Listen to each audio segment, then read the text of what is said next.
Chers amis, à cette heure même, 6 autres rassemblements se tiennent dans 6 grandes villes de notre pays.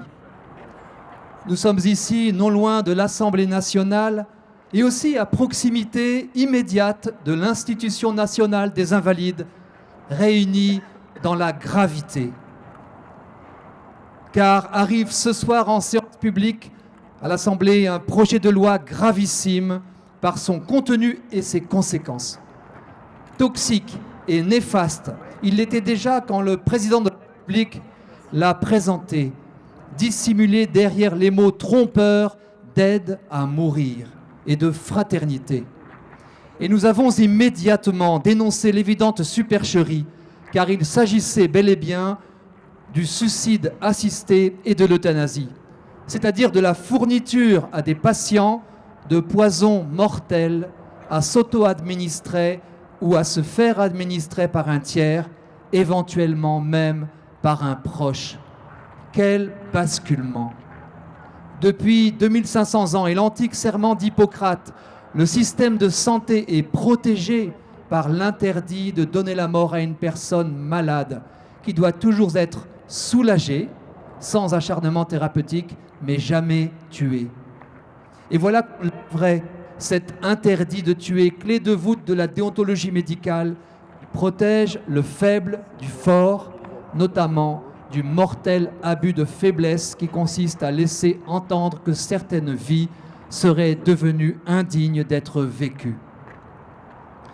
Les critères d'éligibilité de la prétendue aide à mourir du projet gouvernemental étaient présentés comme stricts, garantis, rassurants. Il n'en est rien. Celui de pronostic vital engagé à court ou moyen terme, comme celui de souffrance psychologique jugée insupportable, ouvrait la voie à toutes les dérives. Car ils sont inopérants, invérifiables. Nous l'avons démontré lors de notre audition à l'Assemblée nationale devant la commission spéciale chargée d'étudier ce texte de loi. Nul ne pouvait par ailleurs ignorer l'effet domino que l'on observe dans tous les pays qui ont peu ou prou légalisé suicide assisté ou euthanasie. Les digues qui ne tiennent pas sont des pièges. On commence par forcer la légalisation pour telle ou telle situation présentée comme extrême, savamment orchestrée, mais il s'agit de faire sauter le verrou. Ensuite, au nom de l'égalité, tout glisse et le cadre disparaît.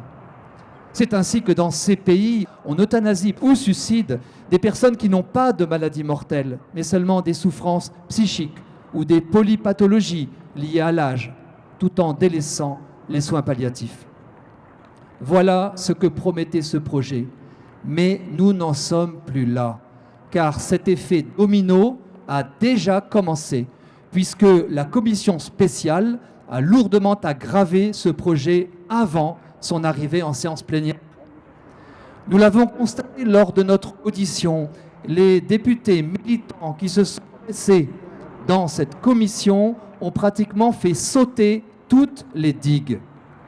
Nous n'allons pas détailler. 2 exemples. L'exigence d'un pronostic vital engagé a été supprimée. Et des délais de réflexion sont passés de 2 jours, ce qui était déjà affligeant, à 0 dans certains cas.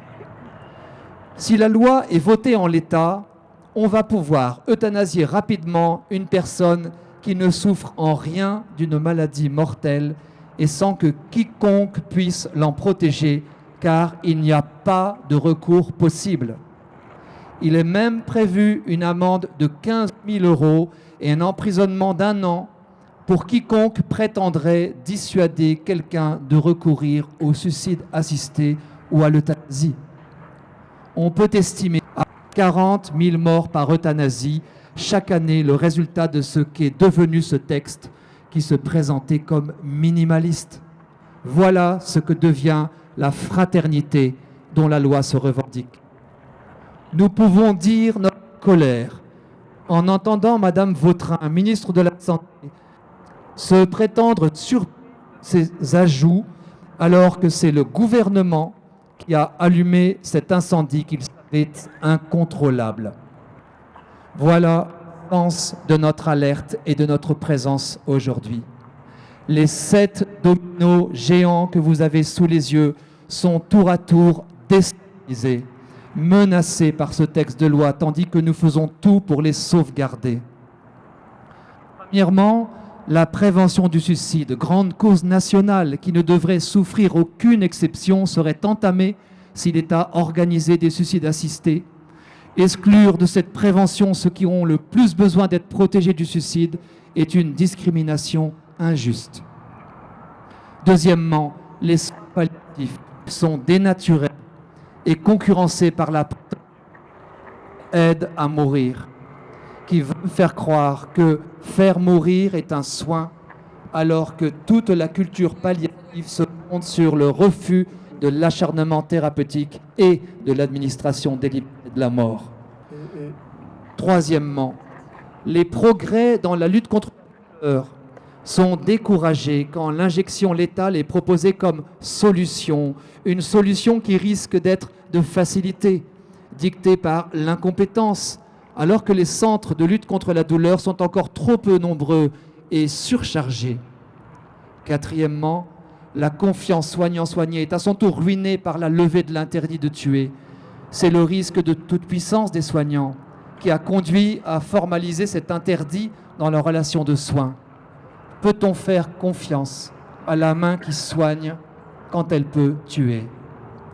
Cinquièmement, la paix sociale serait minée par les conflits inhérents à la pratique du suicide assisté et de l'euthanasie. Conflits au sein des équipes soignantes et des familles, mobilisation de la justice, sans oublier les incessantes controverses politiques autour des révisions d'une telle loi.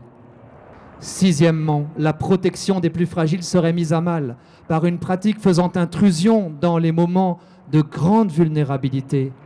Elle risque d'inciter les plus faibles à l'auto-exclusion. Comment résister à la pression des proches, des soignants, de la société qui vous jugent sans utilité ni valeur? Enfin, septième domino, c'est donc le principe même de fraternité qui se mesure dans ces 6 premiers dominos qui est bousculé. Et ce n'est pas le moindre des paradoxes de cette loi qu'elle se prétende de fraternité alors que c'est la fraternité qu'elle abat. Nous l'avons dit, cet effet domino est en place. Il commence même. Les amendements votés en commission ne font confirmer notre alerte. Ne tuons pas la fraternité, tel est notre cri, tel est l'enjeu de notre mobilisation.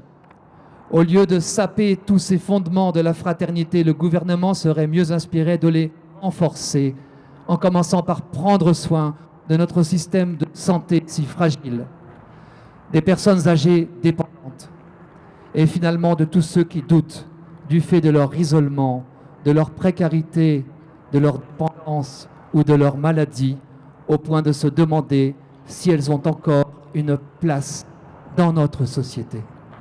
Je vous remercie.